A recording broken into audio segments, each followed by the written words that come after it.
Hola, les mando un abrazo y aquí vamos a compartir en este espacio cultural una lectura alternativa sobre la obra de Julio Verne, que relacionamos con la fantasía, con los viajes, la exploración, la aventura, vinculada también con el conocimiento científico de la época en la que Verne escribe sus obras, pero también hay un aspecto de posible duda o crítica respecto al progreso por parte de Verne. Es decir, que además del Verne más conocido, vamos a proponer también una aproximación a un Verne menos conocido, donde la literatura se expresa como una forma de crítica o duda respecto a la cultura del presente y el futuro del escritor. Y lo compartiremos a partir de la lectura de un artículo que hemos publicado originalmente en la revista Viceversa Magazine. Bueno, entonces iniciamos el recorrido. El Secreto, un submarino, fue construido en una isla en el Pacífico.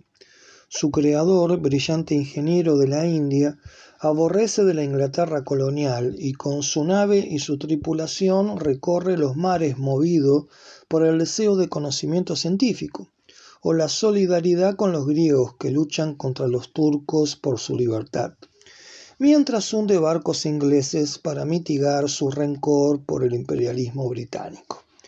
El nombre del submarino es el Nautilus, su diseñador y dueño el capitán Nemo, el creador de ambos, Julio Verne. Julio Verne nació en Nantes, Francia, el 8 de febrero de 1828. Murió en Amiens en 1904. Como Salgari en su juventud, soñó con viajar a tierras lejanas. Su primera maestra, una viuda de un capitán de barco, le relató los viajes de su marido, que escuchó embelesado, y quedó prendado de la belleza de su prima, a la que quiso obsequiarle una joya de un lugar remoto. Entonces, la pasión por la aventura y la llama del amor impulsaron a un Verne muy joven a embarcarse a la India, pero antes de zarpar su padre canceló su ánimo viajero. Estudió entonces primero Derecho. Luego de obtener su título, asumió que las leyes no lo emocionaban.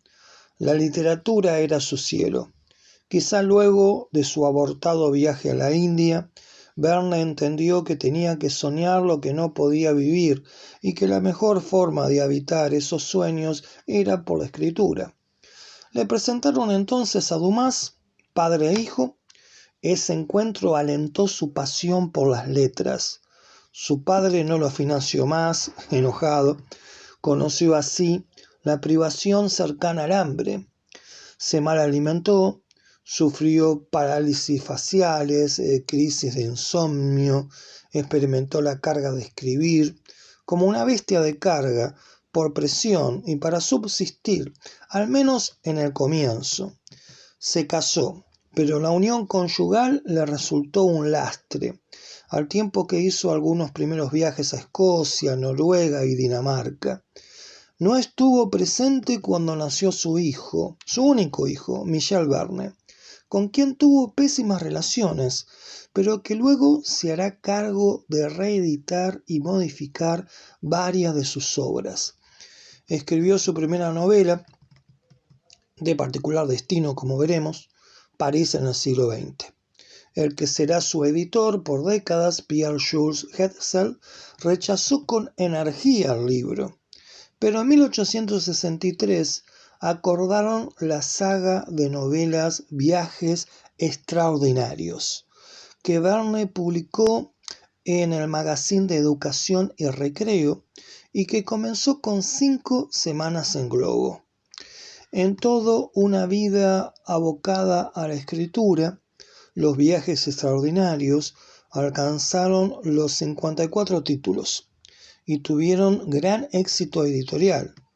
Algunas de sus obras de recuerdo obligado, como ustedes también recordarán, son Viaje al centro de la Tierra, de 1864, La expedición del profesor de mineralogía Lidenbrock, que junto con su sobrino Axel y el guía Hans, descienden a la misteriosa profundidad del planeta para sorpresivamente reaparecer en la isla de Stromboli, en Italia, o De la Tierra a la Luna, de 1865, en la que la ficción se amalgama con los obstáculos científicos para alcanzar el satélite terrestre, con un objeto que fungirá como nave espacial lanzado por un gran cañón, o La Vuelta al Mundo en 80 días, de 1872, en la que Phileas Fogg Apella, viajero británico, calculador, perfeccionista y metódico,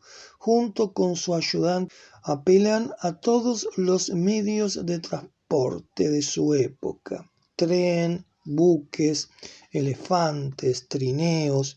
Y cuestión curiosa, a diferencia de la clásica versión cinematográfica de 1966 con David Niven y Cantinflas, nunca viajan en globo, o La vida misteriosa de 1874, su obra maestra para algunos, con el ingeniero Cyrus Smith y su capacidad para la ciencia aplicada y la química.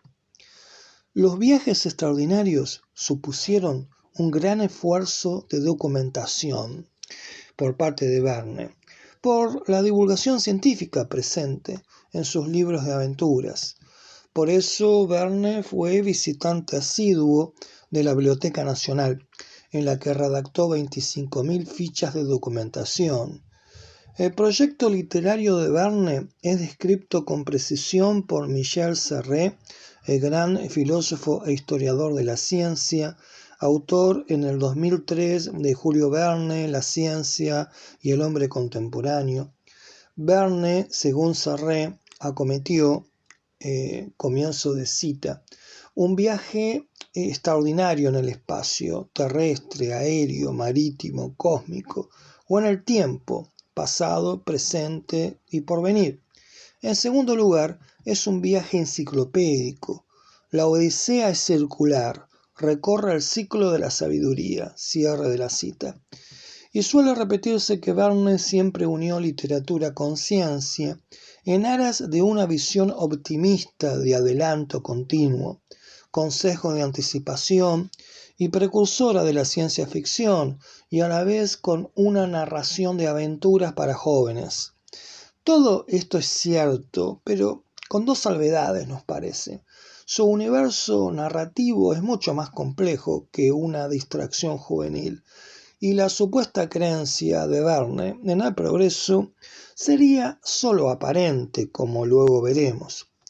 La narración global y la anticipación. Los viajes extraordinarios se inauguran con 5 semanas en globo, como ya dijimos, en 1863, en tiempo de los globos aerostáticos, y mientras África estaba en el candelero por la exploración de Stanley en busca del Dr. Livingstone. En 1871, Henry Morton Stanley era un periodista de 29 años enviado a África por el New York Herald para buscar al misionero escocés David Livingstone, que había desaparecido 3 años antes en el continente negro, obsesionado por encontrar el nacimiento de las fuentes del Nilo.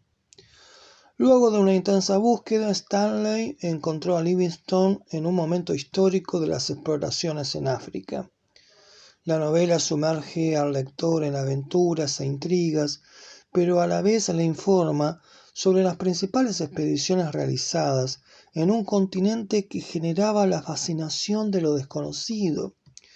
La integración de narración, aventura, descripciones geográficas y científicas se vislumbra ya como constante literaria de Verne en un tipo de estrategia narrativa que quizás expresa lo que el editor Hetzel entendía como el espíritu de la época, más que el propio escritor quizá. Para Hetzel, la finalidad de los viajes extraordinarios es, abrimos cita, resumir todos los conocimientos geográficos, geológicos, físicos y astronómicos acumulados por la ciencia moderna y rehacer, bajo la atractiva forma que les propia, la historia del universo. Cierre de cita. Es decir, un paseo completo por el cosmos del hombre del siglo XIX. Una literatura popular como espejo de la modernidad científica y de una visión enciclopédica del saber. La cultura se distancia ya definitivamente de las garras dogmáticas de la religión.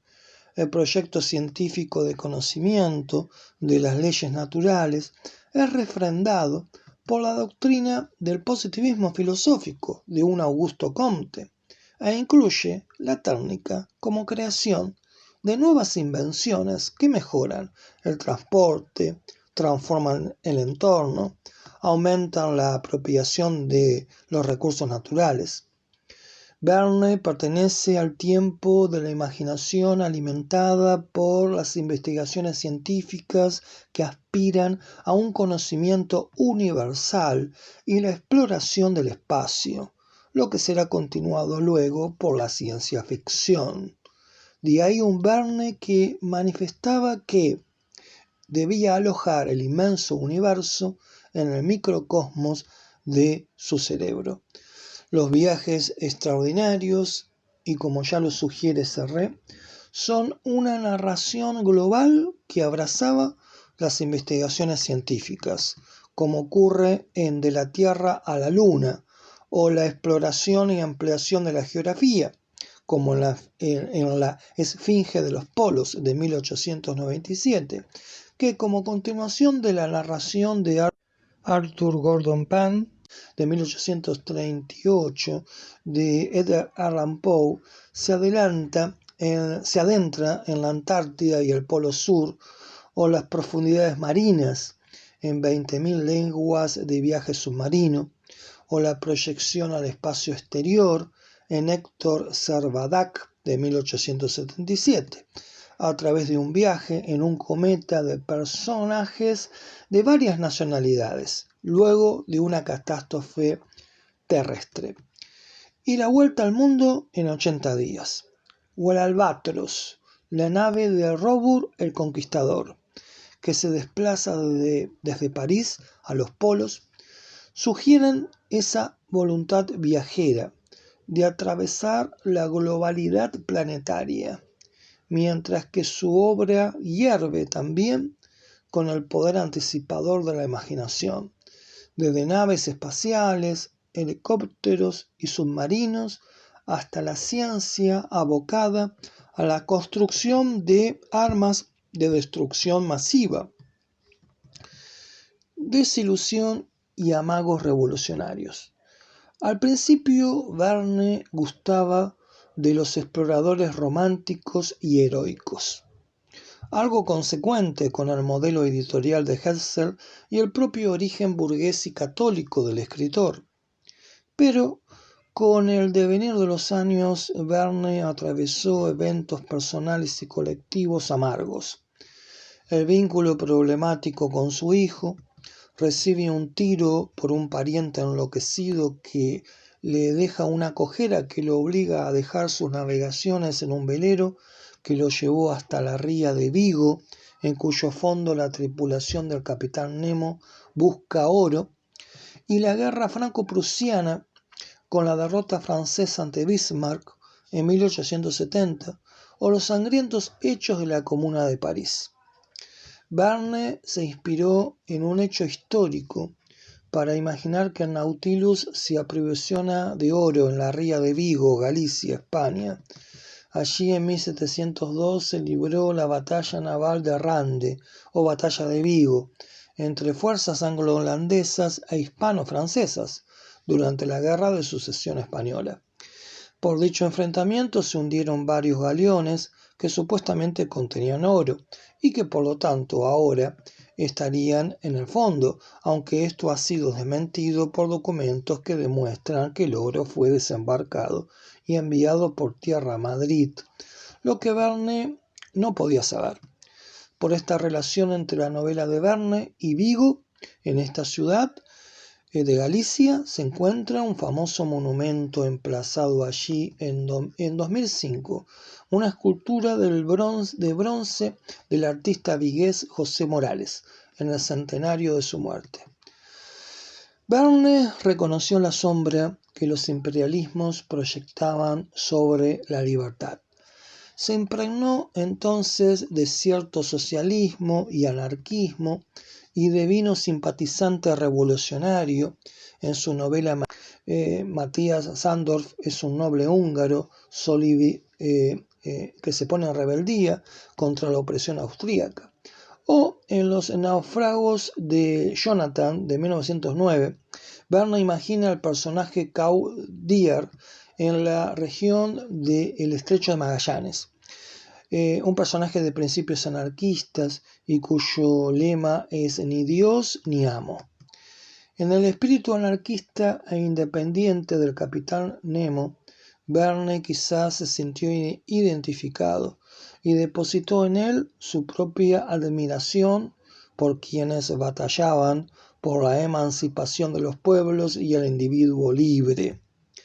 También el pesimismo sobre la sociedad de su época y el futuro calaron hondo en su ánimo. Al final, Verne desnudará su desencanto con el progreso científico, otro matiz de su escepticismo. Al principio, el escritor confió en que el desarrollo de la ciencia significaría no solo avance técnico, sino ético. En su etapa final no percibió esa supuesta evolución. En Dueño del Mundo, novela de 1904, una nave aérea y marina es dirigida por el ingeniero estadounidense Robur, el personaje de 2 décadas antes de Robur el Conquistador, que ahora es un inventor desilusionado con la humanidad, que concentra en un artefacto el poder necesario para el castigo y el dominio de la especie por aire y por mar. Es decir, una invención bajo el alero del poder científico enfilada a la dominación y no la liberación del sapiens tecnificado. Es interesante comentar que la idea para Dueño del Mundo, como segunda parte de Robur el Conquistador, le surgió a Verne de una oleada de avistamiento de supuestas naves aéreas con hélice entre 1896 y 1897 en el oeste de Estados Unidos. Este hecho, que alimentó la imaginación del escritor, tuvo fuertes repercusiones en la prensa internacional. La duda de Julio Verne. Pero el supuesto escepticismo postrero del escritor oculta otra revelación. La letra escéptica de Verne se escribe ya en sus comienzos. Luego de su rechazo por Hetzel, la novela que antes mencionamos, su primera novela, París en el siglo XX, escrita en 1863, en los comienzos de su carrera, fue destinada al olvido en una caja fuerte hasta que su bisnieto, Jean Verne, la rescató en 1989. Luego del éxito de 5 semanas en Globo, Hetzel no quiso autorizar la publicación de la llamada novela perdida de Verne por su escepticismo respecto al futuro, que acaso dañaría su atractivo para los lectores solo ansiosos de entretenimiento y desinteresados por toda visión crítica. En París, en el siglo XX, los hechos transcurren en la capital francesa en 1960. Los premios de las instituciones culturales solo son para estudiantes de disciplinas como matemáticas, ciencias naturales, ingeniería o economía. Pero se produce una inesperada excepción. Michel Jérôme Dufresnoy, un joven estudiante de literatura, es abucheado cuando busca su premio. El rechazo expresa el futuro de una sociedad hipertecnificada, de motores de explosión y una red mundial de comunicaciones. En París, en el siglo XX, los hechos transcurren en la capital francesa, en 1960. Los premios de las instituciones culturales solo son para estudiantes de disciplinas como matemáticas, ciencias naturales, ingeniería o economía, pero se produce una inesperada excepción. Dufresnoy, un joven estudiante de literatura, recibe el premio. Es abucheado cuando busca su premio. El rechazo expresa el futuro de una sociedad hipertecnificada, de motores de explosión y una red mundial de comunicaciones. Solo el número y la eficacia es lo relevante. Se rechaza el latín y el griego. El estudio de las humanidades y los árboles son solo valiosos como fuente de celulosa para el papel. Tecnócratas y banqueros son las personalidades dominantes. Nadie sabe ni le interesa de Víctor Hugo, Balzac, Musset o Lamartine. De sus libros todos quieren desprenderse. Desprecio por la cultura literaria, lo mismo que por la música clásica. La ópera no es templo musical, sino lugar para el parloteo y el arreglo de negocios. El lenguaje de sensibilidad y creatividad es reemplazado por signos matemáticos y palabras técnicas. Es el Verne que a través de Michel, el personaje, quizá disimula su pesimismo antimodernista, su deseo por las utopías del progreso, no matizadas por la duda o la crítica.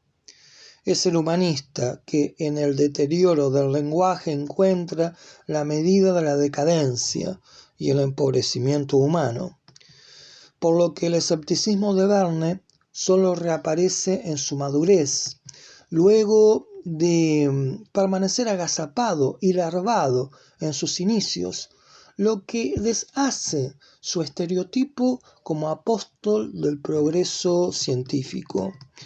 Todo estereotipo seduce por su simplificación, por la ilusión de fácil comprensión que otorga, pero lo estereotipado suele alejarse de la realidad, que no puede ser comprendida de un primer vistazo, sino solo a través de entrever en recovecos y trasfondos. Cuando Verne es comprendido fuera de estos estereotipos, quizá asoma el otro, el que al escribir bajo presiones editoriales disimuló su temor, su duda, el temor o duda de Verne de que en el futuro un mundo gobernado por un cerrado orden tecno-burocrático termine por aplastar la dimensión poética de la existencia. Bueno, este fue un intento de aproximación con una lectura alternativa al gran y maravilloso Julio Verne, que tanto nos embelesó con sus lecturas en otro momento de nuestra vida, pero que aún hoy es legítimo recordarlo, leerlo como un puente hacia nuestro complejo mundo contemporáneo.